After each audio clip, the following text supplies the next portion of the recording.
ओम शांति। तो विशेष आज की क्लास का विषय है संकल्पों का खजाना।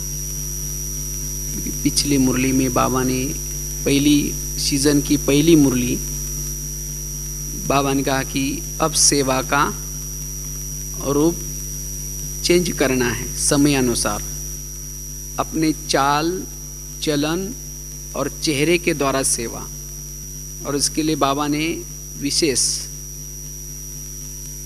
2 खजाने बताए थे। वैसे तो और भी कई खजाने हैं, लेकिन एक तो बाबा ने कहा कि समय का खजाना बड़ा महत्व का है, और उसके साथ साथ दूसरा संकल्पों का खजाना। जिसके पास ये संकल्पों का खजाना होगा वही ये सेवा कर सकता है। तो आज हम इसके ऊपर ही चर्चा करेंगे कि संकल्पों का खजाना ये वेस्ट क्यों जाता है। तो संकल्प को के खजानों को हम कैसे बचाएं, क्योंकि जब संकल्पों का खजाना चला गया तो समय का खजाना भी गया, शक्तियों का खजाना भी गया, बाकी सभी खजाने चले जाएंगे। इसलिए संकल्पों का खजाना, तो जितना हमारे संकल्प पॉजिटिव सकारात्मक सम्मान युक्त और कम चलते हैं, उतनी हमारी अवस्था अच्छी रहती है और जिसे हम सेवा कर सकते हैं।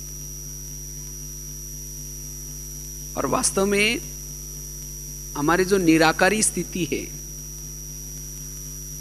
यह आत्मा अभिमानी स्थिति है, वो क्या चीज है? आत्मा अभिमानी स्थिति, जितने हमारे संकल्प कम चलते हैं, पॉजिटिव चलते हैं, सकारात्मक चलते हैं, उतना हम आत्मा अभिमानी स्थिति का अनुभव, अशरीरी स्थिति का अनुभव, निराकारी स्थिति का अनुभव सहज ही कर पाएंगे। वास्तव में संकल्प की बचत का नाम आत्मा है। आत्मा एक ऊर्जा है, लेकिन ये ऊर्जा जितने हमारे संकल्प कम पॉजिटिव, उतना उस ऊर्जा का हम अनुभव कर पाते हैं। लेकिन माया विभिन्न रूप से आकर के संकल्प के ऊपर अटैक करते हैं, संकल्प निगेटिव चलाने के निमित्त बनाते हैं। और जब हमारे संकल्प निगेटिव चलते हैं, फास्ट चलते हैं, तब उस निराकारी स्थिति का हम अनुभव नहीं कर पाते। और जब उसी संकल्प के बहाव में चले जाते हैं तो हमारा समय भी चला जाता है, और जिसके कारण हमारे अंदर कंट्रोलिंग पावर, रूलिंग पावर नहीं रहती। इसीलिए हमें संकल्पों के खजाने की तरफ ध्यान देना है। तो ये खजाना व्यर्थ जाने का कारण क्या है? वैसे तो कई कारण हैं, लेकिन सबसे पहला कारण है जीवन में विभिन्न प्रकार की समस्याएं आती हैं। जीवन में विभिन्न प्रकार की समस्या, और जब हमारे जीवन में विभिन्न प्रकार की समस्या आते हैं तब हमारे संकल्प व्यर्थ चलते हैं। इसलिए अगर संकल्पों के खजानों को बचाना है तो हमें समस्याओं का समाधान करने की कला सीखनी है। इसलिए बाबा ने 2-3 सालों से खास बाबा इसके ऊपर जोर दे रहे कि समस्याओं का समाधान करो, कारणों का निवारण करो, नो प्रॉब्लम स्थिति को बनाओ। तो जिन्होंने इस कला को सीखा है वही अपने संकल्पों की बचत कर सकता है। और जिन्होंने संकल्प का खजाना जमा किया है वो आगे चल करके मनसा सेवा, वाइब्रेशन की सेवा, सकाश की सेवा कर सकता है। क्योंकि जिसके पास ये संकल्पों का खजाना जमा होगा उसके संकल्प में सिद्धियां प्राप्त होगी। जो सोचेगा वो सिद्ध होगा, उसके संकल्पों में बल होगा। इसलिए हमें इस शक्ति को क्या करना है, बढ़ाना है। और इसको बढ़ाने के लिए हमें कला सीखने, जीवन में जो विभिन्न समस्याएं आते हैं, इस समस्याओं का हमें क्या करना है? समाधान।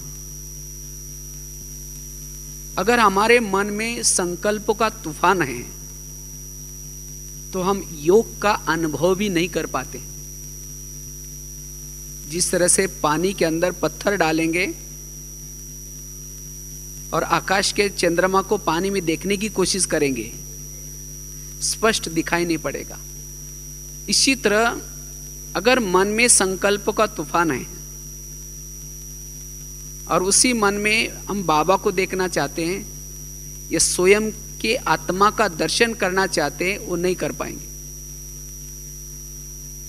इसीलिए परिस्थिति विपरीत हो, समस्या विपरीत हो, तो भी हमारे संकल्प के अंदर तूफान ना हो। तो ये कला हमें क्या करने सीख ली। और इसीलिए खास बाबा ने ये ड्रामा का ज्ञान, कर्मों का ज्ञान, हर आत्मा अपना अपना पार्ट बजाते, ये ज्ञान बाबा ने क्यों दिए हैं? क्योंकि इस ज्ञान के आधार से जीवन में आने वाली विपरीत परिस्थितियों में भी हम अपने मन को शांत रख सकते हैं। और जिसके मन में संकल्पों का तूफान चलता है, वो आत्मचिंतन, परमात्मा चिंतन, मनन चिंतन नहीं कर पाएगा। वो प्रभु का गुणगान गा नहीं पाएगा। इसलिए हमें समस्याओं का समाधान करना है, जिससे हम अपने संकल्प की शक्ति को बचा पाएंगे। और जब हमारे संकल्प फास्ट चलते हैं, निगेटिव चलते हैं, जिसे आज दुनिया में जिसको तनाव या टेंशन कहते हैं। तनाव या टेंशन क्या चीज है? तनाव अर्थात जीवन में जो समस्या आई, जो प्रॉब्लम्स आए, उसके संकल्प के ऊपर कंट्रोल नहीं चला और जिसके कारण तनाव निर्माण हुआ। और हम ज्ञान में चलने के बावजूद भी अगर हम संकल्प के ऊपर कंट्रोल नहीं कर पाएंगे, तब भी हमें तनाव निर्माण होगा। और जिसको तनाव निर्माण होता है, संकल्प की स्पीड बढ़ जाते हैं, उसका दिमाग कैसा रहेगा? गर्म।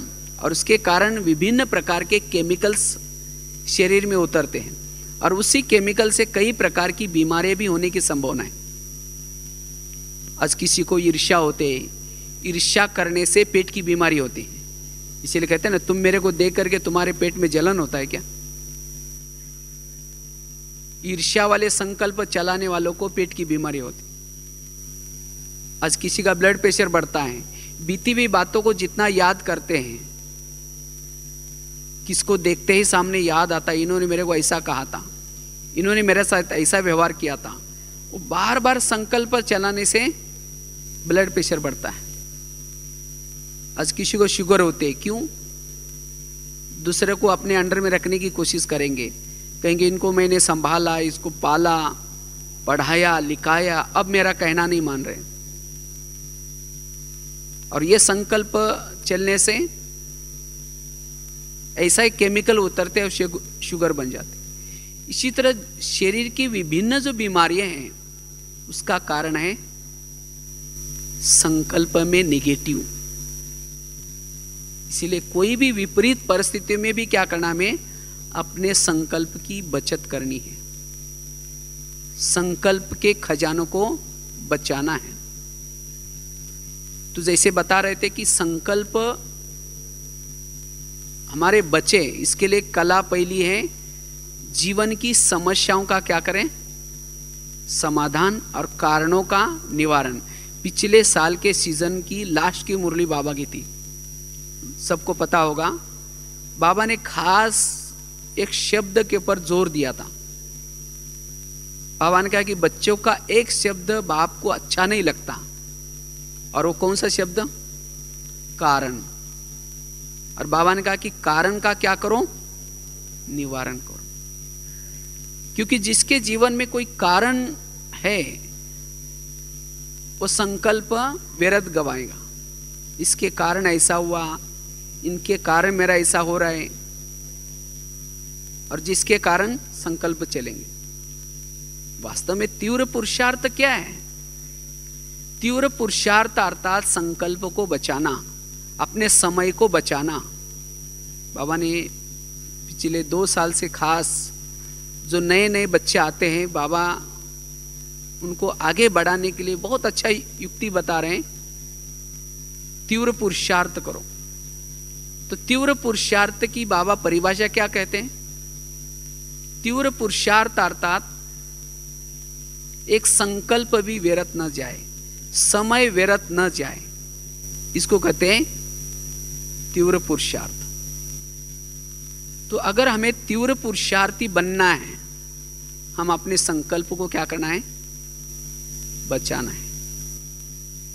और ये संकल्प चलने का आजकल जो कारण है वो है समस्याएं। अलग अलग प्रकार की जीवन में समस्या आते हैं, और हर एक के जीवन में अलग अलग समस्या है। समझो आज सवेरे हम सोचते हैं कि भाई आज बहुत अच्छा पुरुषार्थ करेंगे, आज मौन में रहेंगे, संकल्प नहीं चलाएंगे, किसी का परिचिंतन नहीं करेंगे, व्यर्थ नहीं सोचेंगे। प्लान तो बनाया, लेकिन कर्म क्षेत्र पर जाने के बाद अगर समस्या आई, किसी ने कुछ कहा, तो जब मन में संकल्प चलेंगे, सोचेंगे इन्होंने मेरे को ऐसा क्यों कहा, फिर ऐसा उसने क्यों बोला, फिर वही उन्हीं बातों को औरों को सुनाएंगे। दूसरे का भी टाइम वेस्ट, खुद का भी टाइम वेस्ट, और जो सवेरे प्लान बनाया था वो सक्सेस नहीं हुआ। तो ऐसे समय पर हमें, जैसे अभी गीत सुन रहे थे, जैसा बोओगे वैसा पाओगे, ये कर्म सिद्धांत है, ये सृष्टि का नियम है। आज हमारे जीवन में जो समस्याएं आती है विभिन्न प्रकार की, चलो 2 मिनट, बाबा की बात चल रही थी कि किस तरह से वर्तमान समय जो हमारे संकल्प व्यर्थ चलते हैं, इस संकल्पों के खजानों को बचाने के लिए हमारे जीवन में जो छोटी छोटी समस्याएं आती हैं, उस समस्याओं का हमें स्वयं ही क्या करना है? समाधान करना है और अपने संकल्प को बचाना है। संकल्प बच गया तो हमारा जो समय अंदर से जो व्यर्थ जाता है, वेस्ट जाता है, वो बच जाएगा। क्योंकि संगम का 1 सेकंड बड़ा महत्व का है। एक जरूरी सूचना, कल 11:30 बजे क्वेश्चन आंसर टॉक शो होना है। उसमें आप सभी भाई बहनें अपने ज्ञान से संबंधित प्रश्न मुरलियों के द्वारा, क्लासेस के द्वारा सुनते हैं, कुछ आपका भी चिंतन चलता है, कुछ और क्लैरिफिकेशन चाहिए, तो उसके बारे में भी, तो ज्ञान से संबंधित प्रश्न अपनी पर्ची पर लिखकर कल 10 बजे स्टेज के पीछे जरूर दें। तो साथ साथ सुनते जाएंगे, और साथ में जो भी पुराने नए कुछ याद आ रहे हैं, अपने संबंधित या अपने संबंधियों से संबंधित कोई भी ज्ञान से संबंधित प्रश्न हो, पर्ची पे लिख के स्टेज के पीछे 10 बजे जरूर देंगे। बात चल रही थी कि किस तरह से ये हमारे संकल्प जब व्यर्थ चलते हैं तो हमारा समय, भले हम कर्म कर रहे हैं, लेकिन संकल्प अगर हमारे चल रहे अंदर से, तो उस कर्म का भी फल जो योग्य मिलना चाहिए वो नहीं मिलता। ये समझो हम योग में बैठे, योग में, लेकिन अगर व्यर्थ संकल्प चल रहे हैं तो ये भी हमारा समय क्या हो गया? व्यर्थ गया। तो इस तरह से हमारा संकल्प व्यर्थ जाने से सारा समय व्यर्थ जाता है। अगर संकल्प व्यर्थ गए तो हमारा बोल भी व्यर्थ निकलते हैं।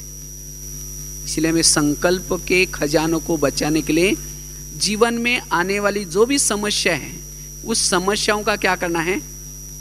समाधान। तो जैसे बता रहे थे, समस्या आजकल छोटी छोटी समस्या, हर एक के जीवन में छोटी छोटी समस्याएं आती हैं।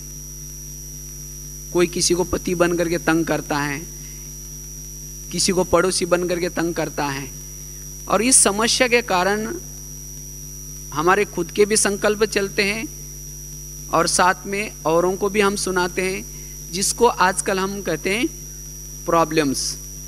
तो ये जो छोटी छोटी समस्या कहाँ से आते हैं? समस्या वास्तव में हमारे ही कोई ना कोई जन्मों के किए हुए कर्मों का फल होते हैं, लेकिन ये नॉलेज न होने के कारण हम कहते हैं ये ऐसा क्यों हो रहा है, ये ऐसा क्यों करता है, इसने ऐसा क्यों किया। वंडरफुल क्वेश्चंस निकालते हैं, ये अंदर से संकल्प चलाते। तो ऐसे समय पे भी हमारा मन, परिस्थितियों में भी मन कैसा रहे? शांत रहे। कल मैंने कई बात पढ़ रहे थे, मुझे एक बहुत अच्छी बात लगी। समस्या या परिस्थिति आती है, लेकिन हमें अनुभूति वाला, अनुभव वाला माखन खिला करके जाती है। वास्तव में हमारे जीवन में जो समस्या आती है वो हमें कुछ न कुछ दे के जाती है। इसलिए समस्या से घबराना नहीं है। समस्या का स्वयं ही क्या करना है? समाधान करना है। आज तक हमारे जीवन में जितनी भी समस्याएं आई, उन्हीं समस्या ने हमारा भला किया या बुरा किया है? अनुभव क्या कहता है? अनुभव तो यही कहता है कि आज तक जो भी समस्या आई, उन्हीं समस्या से हमारा कल्याण ही हुआ है। तो अभी भी जो समस्या आएंगी उसे भी हमारा क्या होने वाला है? कल्याण ही होने वाला है। इसीलिए संकल्प विकल्प चला करके समय व्यर्थ गवाने के बजाय हमें क्या करना है? अपने मन को शांति में रखना है, और तब आंतरिक शक्तियां जागृत होगी। तब जाकर के हम सोमानों का अभ्यास कर सकेंगे। इसीलिए हमें क्या करना है? समस्या का समाधान, और उसके लिए कर्मों की घुई गति को समझना, ये वर्तमान समय की बहुत आवश्यकता है। अगर संकल्प को बचाना है तो कर्मों के घुई गति का ज्ञाता बनना जरूरी है। जो भी संसार में जो भी बातें चलते हैं या समस्या आते हैं, ये हर एक के कहीं ना कहीं किए हुए कर्मों के आधार से चलती है। और जो सारा दिन कर्मों के हिसाब किताब को बुद्धि में रखता है, उतना ही वो अपने संकल्प को ब्रेक लगा सकता है। तो किस तरह से हमारे जो जीवन में समस्या आती है, वो समस्या कैसी आती है? कई बार हम एक बहुत सुंदर एग्जाम्पल बताते रहते हैं, काफी अच्छा एग्जाम्पल है। अगर जिन्होंने इस कर्मों की घुई गति को समझा है, वो कभी भी अपने संकल्प को व्यर्थ नहीं गवाएगा। ये एग्जाम्पल कोई कहानी नहीं, लेकिन एक घटी हुई घटना है। कहते एक आगरा में एक पति पत्नी रहते थे, बहुत गरीब थे। उनके पास एक मेहमान आया था। वैसा वो मेहमान दिल्ली में खरीदारी करने के हिसाब से आया था। तो जब वो दिल्ली में आया तो दिल्ली के सब दुकान बंद थे कुछ कारण से। तो उस व्यापारी को लगता है मैं बैठे बैठे क्या करूं, मैंने आगरा कभी गया नहीं, देखा नहीं, चलो मैं जाकर के आगरा देख के आता हूं। तो वो व्यापारी क्या करता है, आगरा देखने के लिए गया, और उसने अपने साथ में काफी सारे पैसे लाए थे। कुछ खरीदारी भी करना था, कुछ पुराना हिसाब भी देना था। तो जब वो व्यापारी आगरा में गया, सारा दिन उसने आगरा घूम के देखा, लेकिन रात में इसको सोने का प्रॉब्लम हो गया। जिस होटल में जाता था, जहां भी जाता था, सब कहते हुए हमारे होटल बुक है।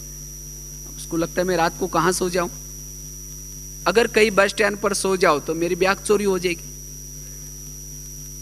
कहीं स्टेशन पर सो जाओ तो भी चोरी हो जाएगी। तो अचानक उसको याद आया मेरे गरीब पति पत्नी, चलो मैं उनके पास जाता हूं। तो व्यापारी क्या करता है, रिक्शा करके उनके पास गया, खाना वगैरह खाया उस गरीब पति पत्नी के पास। लेकिन सोने से पहले उसको अपने कपड़े बदलने थे, इसलिए उसने बैग खोली। जब बैग खोली तो गरीब की पत्नी की नजर बैग में गई। उसने देखा इसके पास 50 के, 100 के, 500 के बहुत सारे बंडल हैं, काफी सारा पैसा बैग में था। और वो देख करके उस गरीब की पत्नी को लगता है कि इतने इसके पास इतना सारा पैसा है और हम कितना गरीब हैं। अगर इसमें से थोड़ा भी पैसा अगर हमारे पास आ जाए तो हमारी गरीबी क्या हो जाएगी, दूर हो जाएगी। तो रात भर उस गरीब की पत्नी को वो पैसे दिखाई पड़ते। तो 12-1 बजे वो बाहर गई और बड़ा सा एक पत्थर लाया और ला करके उस सोए हुए मेहमान के क्या करते, जोर से सिर में डाल देते। उसका तो मर्डर हो गया। फटाफट बैग पकड़ करके पति को दिखाते। पति तो डर गया, कहा कि ये बात किसी को पता चलेगा, लोगों को पता चलेगा, मैं जेल की सजा होगी। कहा कि किसी को पता ही नहीं चलने देंगे, अब इसको हम जमुना नदी में डालते हैं। तो दोनों ने उठा करके उस मुर्दे को क्या क्या पीछे जमुना नदी में डाल दिया अंधेरे में। वापिस आकर के घर की लिपाई पुताई की। इस बात को उन्होंने पुलिस से छिपाया, लोगों से छिपाया, लेकिन कर्मों से कोई छिपा नहीं सकता। आखिर उन्होंने क्या क्या, उसी पैसे से एक प्लॉट लिया, बिल्डिंग बना दी, साथ में उन्होंने गहने बनाए, अच्छा ड्रेस सिलाई किया, साथ में उन्होंने एक गाड़ी खरीद की। उनकी गरीबी दूर हो गई। लेकिन दोनों को कोई बच्चा नहीं था, दोनों ही पति पत्नी थे। तो कुछ समय के बाद दोनों को एक बच्चा हो गया। तो एक ही था, इसीलिए उसको खिलाया पिलाया, उस बच्चे को बड़ा किया। बच्चा कलेक्टर बनने वाला था, लेकिन कुछ कारण से वो बच्चा क्या होता है, थोड़ा बीमार पड़ा। और बीमार पड़ने के कारण उनको लगता है कुछ न हो जाए इसको, इसीलिए बहुत बड़े हॉस्पिटल में दिखाया। बहुत खर्चा हुआ और उसी खर्चे के पीछे उनको गहने बेचने पड़े। सोचे बाद में खरीद कर लेंगे, बच्चा ठीक नहीं हुआ। आखिर उन्होंने क्या क्या, दूसरे हॉस्पिटल में उस बच्चे को दिखाया और उसके पीछे उनको गाड़ी बेचनी पड़ी। बच्चा तो भी ठीक नहीं हुआ। आखिर उन्होंने दुकान बंद किया, सब पैसा बीमारी में लगाया, तो भी बच्चा ठीक नहीं हुआ। आखिर उन्होंने जो भी बनाई थी बिल्डिंग वो भी बेची, बीमारी में पैसा लगाया, बच्चा ठीक नहीं हुआ। तो एक दिन वो बच्चा कहता है, पापा जी अपने को जो मिला था वो पैसा खत्म हो गया, मैं जा रहा हूं। बच्चा चला गया। बच्चा कौन था? वही व्यापारी अपना पैसा लेने के लिए बच्चे के रूप में आया था। अगर वो व्यक्ति कहे, भगवान मेरे जीवन में कितनी समस्या है, मेरा बेटा बीमार हुआ, ऐसा हुआ, खूब संकल्प चले या सोचे, तो समस्या भगवान ने दी, उसने कर्मों से बनाई। तो इसी तरह ये क्यों घटना सुनाई, आज हमारे जीवन में भी कोई ऐसी घटना ये आ रहे, ऐसी समस्या आते हैं। कोई किसी को परेशान करता है, कोई किसी को पति बन करके तंग करता है, कोई किसी को सास बन करके तंग करता है, और जिसके कारण आज हमारे संकल्प क्या हो रहे हैं, व्यर्थ चल रहे। हम कहते हैं मैं तो इसके साथ इतना अच्छा व्यवहार करता हूं, तो भी ये मेरे साथ ऐसा व्यवहार क्यों करता है, इसने मेरे को ऐसा क्यों कहा। ऐसे समय पर क्या चाहिए, ऐसे विपरीत परिस्थिति में भी जिसके बुद्धि में कर्मों का ज्ञान होगा, वो अपने संकल्पों को क्या करेगा, संकल्प के ऊपर कंट्रोल कर पाएगा। नहीं तो संकल्प के ऊपर कंट्रोल न होने से फिर उसी का चिंतन, जिसको कहते हैं पर चिंतन, उसी के साथ नफरत, घृणा भाव, वैर भाव, साथ में दूसरों को भी फिर जाकर के सुनाएंगे, और इससे में हमारा समय भी क्या हो रहा है, व्यर्थ जा रहा है। इसीलिए कर्मों के गुह्य गति को बुद्धि में रखना वर्तमान समय बहुत जरूरी है, ताकि कोई भी विपरीत परिस्थिति में भी हम अपने संकल्प के खजाने को बचा पाएंगे। विपरीत परिस्थितियों में भी हम अपना मन को एकाग्र रख सकेंगे। इसीलिए अगर संकल्प के खजानों को बचाना है तो कर्मों के गुह्य गति को हमें क्या करना है, बुद्धि में रखना है। यह है पहली बात। दूसरी बात है, जो विपरीत परिस्थिति हमारे सामने आती है उसके प्रति हमारा दृष्टिकोण कैसा हो। गीता का सार क्या है, जो हुआ अच्छा हुआ, जो हो रहा है अच्छा हो रहा है, जो होगा वो भी अच्छा। अगर हमें संकल्प को खजानों को बचाना है तो सारा दिन हमें क्या करना है, इस बात को बुद्धि में रखना है। हमारे जीवन की जो भी परिस्थिति आते हैं, विघ्न आता है, जिसके कारण हमारे संकल्प का खजाना व्यर्थ जाता है, उसमें कुछ ना कुछ क्या है, कल्याण है। जैसे बताया कि आज तक जो समस्या आई उन्होंने क्या किया, उन्होंने तो हमारा कल्याण किया, और अभी भी जो समस्या आएंगी उसे भी हमारा क्या होगा, कल्याण ही होगा। जैसे वो रामायण की घटना सुनाते हैं ना, राम राजा बनने वाला था, लेकिन रात में आकर के मंत्रा ने क्या किया, कई को 2-4 उल्टी बातें सुनाई, कहा कि तुम्हारा बेटा भी तो है, तुम अपने बेटे को छोड़कर क्या राम को राजा बना रहे। और ये बातें सुनकर के मंत्रा ने क्या किया, राम को राजा बनाने के बजाय 14 वर्ष में वनवा में भेजा। वनवा में गया, सीता गई, लक्ष्मण गया, और तीनों घर से गए। इसी वियोग के कारण दशरथ ने प्राण त्यागा। उनको खाने का प्रॉब्लम, सोने का प्रॉब्लम, ये सब किसके कारण हुआ, मंत्रा के कारण। तो मंत्रा को जो भी देखेगा उसकी भावना अच्छी चलेगी, बुरी चलेगी, सब गाली देंगे, कहेंगे कितना गलत काम किया।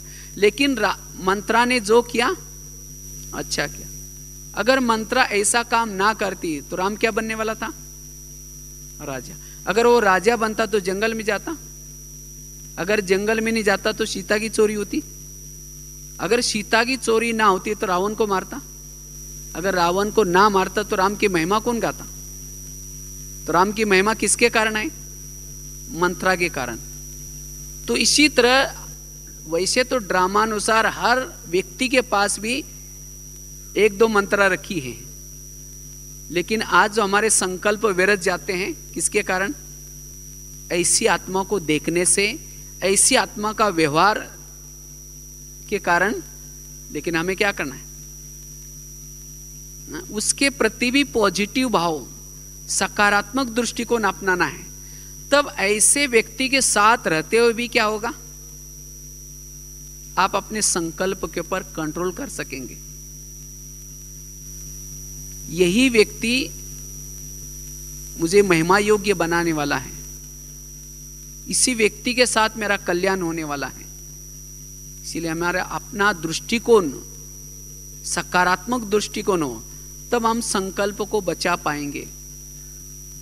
नहीं तो चाहते नहीं है तो भी क्या करते हैं, किसी का परचिंतन करते हैं, किसी की निंदा करते हैं।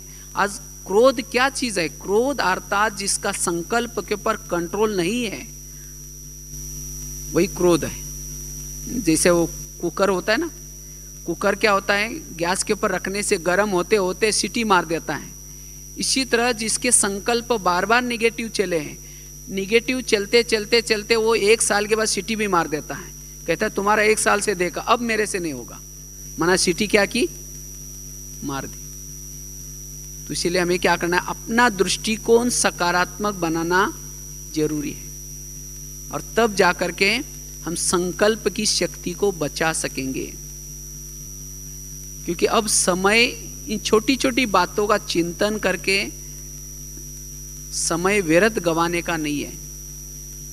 नहीं तो हम तीव्र पुरुषार्थी नहीं बन पाएंगे, क्योंकि बाबा कहते ना अब चलने का भी समय नहीं है, अब उड़ने का समय है।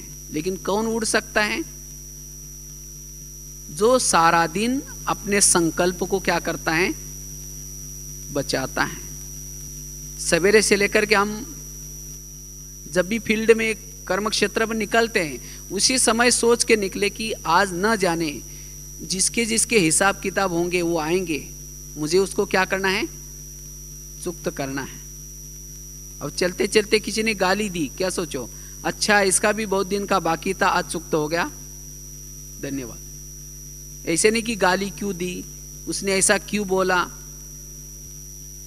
क्योंकि हमें यहां चुक्त करना है। तो सारा दिन हमें क्या करना, अपने संकल्प की तरफ ध्यान देना है। और किसी ने कुछ कहा भी तो कहा किसको कहा, आत्मा को कहा या मन को कहा, आत्मा को कहा, लेकिन मन क्या करता है, सोचता है। इसीलिए बाबा ने पिछली बार भी कहा ना, स्वराज